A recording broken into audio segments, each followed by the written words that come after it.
यहाँ पर लिखा है future continuous tense. Future continuous tense, future continuous tense सब लोगों को बताया चुका है कि पहचान इसका होता क्या है। फ्यूचर कंटिन्यूअस टेंस का पहचान होता है कि जिस वाक्य के अंत में, ठीक है, उतारते रहना बोर्ड पर से साथ में तुम लोग फिर समझते रहना, फिर एक बार और समझा देंगे, ठीक है।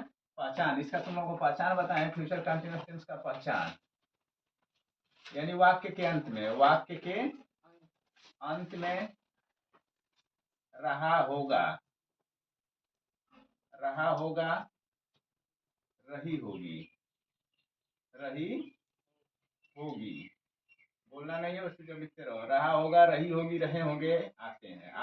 हो, रहे होंगे आदि शब्द आते हैं। आदि शब्द क्या करते हैं? आदि शब्द आते हैं। जिस वाक्य के अंत में कह रहा है कि फ्यूचर इंडेफिनिट का आप लोगों को बताया है, फिर से एक बार बता दे रहे हैं कि यदि वाक्य के अंत में रहा होगा, रही होगी, रहे होंगे आदि शब्द आते हैं, फ्यूचर कंटिन्यूअस टेंस होता है। क्या होता है? फ्यूचर कंटिन्यूअस टेंस होता है। जिस वाक्य के अंत में रहा होगा, रही होगी, रहे होंगे, कौन सा टेंस होगा? Future continuous tense. इसमें सहायक क्रिया यानी हेल्पिंग वर्ब, ठीक ना, हेल्पिंग वर्ब, सहायक क्रिया किसका प्रयोग करते हैं? इसमें सहायक क्रिया, इसमें सहायक क्रिया,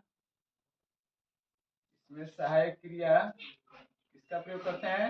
इसमें सहायक क्रिया विल बी या SHALL शैल बी का प्रयोग करते हैं। किसका प्रयोग करते हैं? शैल बी का प्रयोग करते हैं। ये हो गया आप लोगों को पहचान। इसमें सहायक क्रिया विल भी लगेगा या शैल भी लगेगा, लेकिन इसका भी तरीका बताया गया है कि लगता किसके साथ है, तो आई और वी रहेगा, आई और वी रहेगा। इसके साथ किसका प्रयोग होगा? शैल का, शैल बी का प्रयोग करेंगे। अगर यहीं पर अदर चीज रहेगा, जैसे कि ही हो गया, सी हो गया, दे हो गया, यू हो गया, इसके साथ किसका अदर ETC, ETC इसके साथ किसका प्रयोग करते हैं? इसके साथ प्रयोग होता है विल बी का। किसका प्रयोग होता है? विल बी, शैल बी और विल बी। मेन वर्ब का इसमें फर्स्ट फॉर्म लगाते हैं। इसमें मेन वर्ब का क्या लगाते हैं? First form. ये तो पहचान था, इसका रूल हो जाएगा RULE, रूल। यहां से हो गया इसका रूल। आई और वी के साथ shall be, he she they you के साथ विल बी का हम लोग क्या करते हैं? प्रयोग करते हैं। समझ में आया कि नहीं आया? देखो आई और वी रहेगा तो शैल बी, ही सी दे रहेगा, यू रहेगा तो क्या लगेगा? विल बी लगता है। क्या लगता है? विल भी लगता है। लेकिन दूसरा होता है इसमें का रूल नंबर 2 में, मेन वर्ब में, यानी मेन वर्ब के फर्स्ट फॉर्म एम भी का लिखेगा होता है। एम भी का समझ लो, एम भी, एम से मेन, भी से वर्ब, मेन वर्ब यानी कि जो मेन क्रिया होती है, मेन वर्ब में मेन कार्य होगा, उसका मेन वर्ब यानी उसकी मीनिंग लिखेंगे। फर्स्ट फॉर्म होता है उसका मीनिंग में ING जोड़ देते हैं। में ING क्या करते हैं? जोड़ देते हैं। तो मेन वर्ब में ING जोड़ देंगे, हो जाएगा।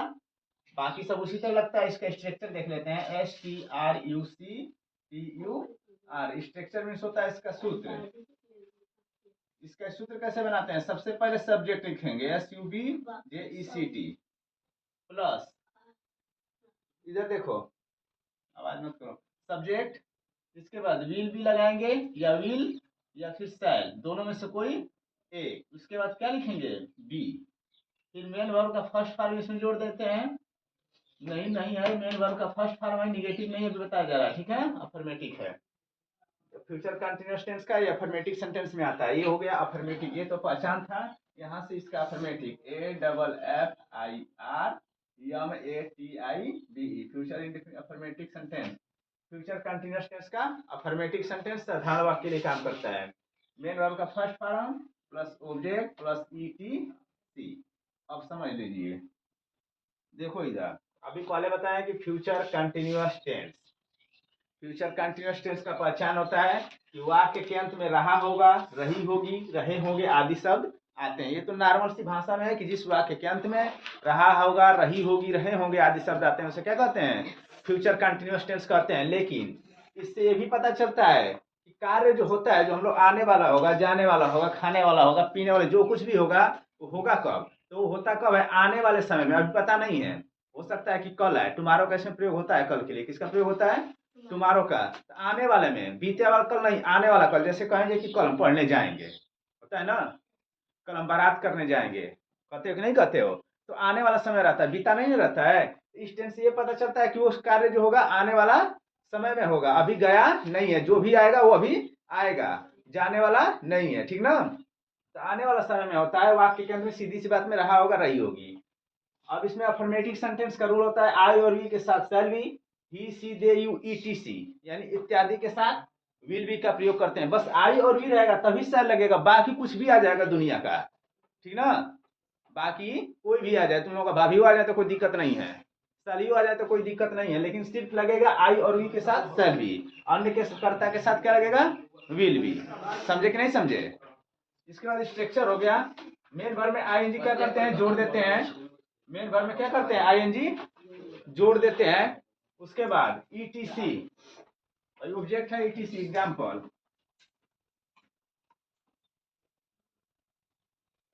क्या है, एग्जाम्पल जैसे कह देगा वह कल, इसमें कल के लिए देखो यहाँ पर एक चीज और लिख देते हैं, तीसरा कल के लिए टुमारो का प्रयोग करते हैं। कल के लिए किसका प्रयोग होता है, टुमारो का, TOMORRO देखो कल के लिए इसमें टुमारो का ही प्रयोग होता है। फ्यूचर चलेगा तब तक, फ्यूचर इंडेफिनिट रहे, कंटिन्यूअस रहे, परफेक्ट रहे, कुछ भी रहे, टुमारो का प्रयोग जब भी करेंगे कल के लिए इसमें टुमारो का प्रयोग ही होगा। वह कल दौड़ने जाएगी, वह कल दौड़ने जाएगी। अब ये होगा सिंपल में जाएगी, लड़की है, सी मीन्स वह, सी के साथ हम लोग किसका प्रयोग करते हैं, आई और वी के साथ शैल है, यहाँ पर सी है, सी के साथ विल बी, विल और साथ में इसके क्या हो जाएगा, बी। गो मीन्स जाना, आईएनजी इसमें क्या कर देना है, जोड़ देना है, पीछे आईएनजी जोड़ देंगे, ये हो गया गो। गो था मेन वर्ब, आईएनजी इसमें जोड़ देंगे, मेन वर्ब का फोर्थ फॉर्म हो जाता है, या मेन वर्ब में आईएनजी जोड़ देते हैं, सीधी सी बात में, ठीक है। बचा कौन सी हम लोगों का, मेन वर्ब का फर्स्ट फॉर्म, आईएनजी यहाँ पर लिखना था, प्लस आईएनजी प्लस ऑब्जेक्ट है। अब इसके बाद मेन वर्ब में आईएनजी जोड़ दिए, ऑब्जेक्ट, ऑब्जेक्ट जो इसका कर्म है, काम इसका क्या है, दौड़ने का। Going, she will be going, run, run means दौड़ना। कल के लिए किसका प्रयोग करेंगे, टुमारो,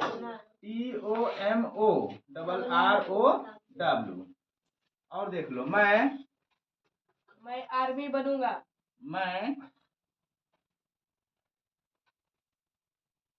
बोलने से पहले समझो कि कौन सा टेंस बोल रहे हो, ठीक ना। मैं कल पत्र लिखूंगा, मैं कल पत्र लिख रहा हूँगा, मैं कल पत्र लिख रहा हूँगा। रहा रही के बाद जाएगी आना चाहिए, ठीक ना। आई मीन्स मैं, आई मीन्स आई के साथ अभी दिखाए, आई के साथ शैल बी, आई के साथ शैल बी, अभी घबरा गई, शैल बी, शैल के साथ यहाँ पर लगा देंगे बी। राइट मीन्स लिखना, पीछे मेन वर्ब होता है, देखो शुरू में सब्जेक्ट होता है, पीछे मेन वर्ब, रहा रही होगी, रहा होगा, रही होगी, रहे होगी, इसका अंग्रेजी नहीं लिखा जाता है, ये बस पहचानने के लिए होता है। इसी के लिए विल बी शैल बी का प्रयोग हम लोग करते हैं कि टेंस कौन सा है, इससे पता चलता है, उसी के अनुसार यहाँ पे लगा देते हैं। कहने का मतलब ये मान सकते हो तुम लोग, इसको माना जा सकता है कि इसी की ये मीनिंग हम लोग मानते हैं कि लिख ले रहे हैं, ठीक ना, लेकिन इसका मीनिंग लिखा नहीं जाता है, इसको मान सकते हैं, कि नहीं मान सकते हैं, नहीं मान लेते हो भाई, अगलो बगल का भैया का तुम लोगों का साली रहोगे तब वो उसको आएगा गाँव में तो कहोगे हमारे सलिए है, मानते हो कि नहीं मानते हो। दूसरे को साली को अपना साली मान सकते हो, तो इसका भी मान सकते हैं कि कुछ नहीं लिखा जाता है तो क्या हो, इसी का मीनिंग है कि नहीं है। I shall be, right means WRITE। पीछे बताएं कि मेन वर्ब, इसको छोड़कर जो आगे वाला नंबर होता है मेन वर्ब, मेन कार्य वही होता है, लिखना इसका मेन काम है। राइट आईएनजी इसमें क्या करना है, जब आईएनजी जोड़ेंगे तो ये ई हट जाएगा, आईएनजी बन जाएगा। Writing letter, LETTER।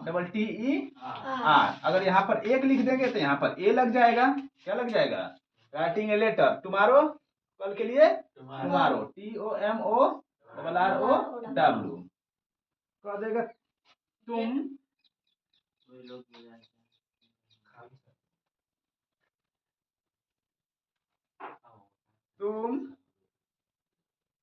चलो बच्चे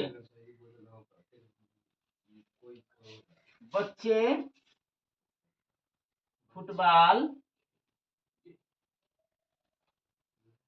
इसमें कल छुपा होता है, नहीं रहेगा तभी, बच्चे फुटबॉल खेल रहे होंगे, बच्चे फुटबॉल खेल रहे पूछेगा कि क्या कर रहे होंगे, तो बच्चे कल फुटबॉल खेल रहे होंगे, चाहे बच्चे फुटबॉल खेल रहे होंगे, ठीक ना। तो द चिल्ड्रेन कल लिख लोगे तो ठीक है, नहीं लिखोगे तो और ठीक है, कोई बात नहीं, बच्चे कल ही लिख देते हैं, क्या करना है। बच्चे the children, CHILDREN, the children will भी लगेगा, देखो आई और वी है तभी सर है, बाकी के साथ विल। इसके बाद प्ले मीन्स खेलना, ING इसमें जोड़ देंगे, playing football, FOOT BALL, tomorrow TOMORROW, ये हो गया आप लोगों का टेंस।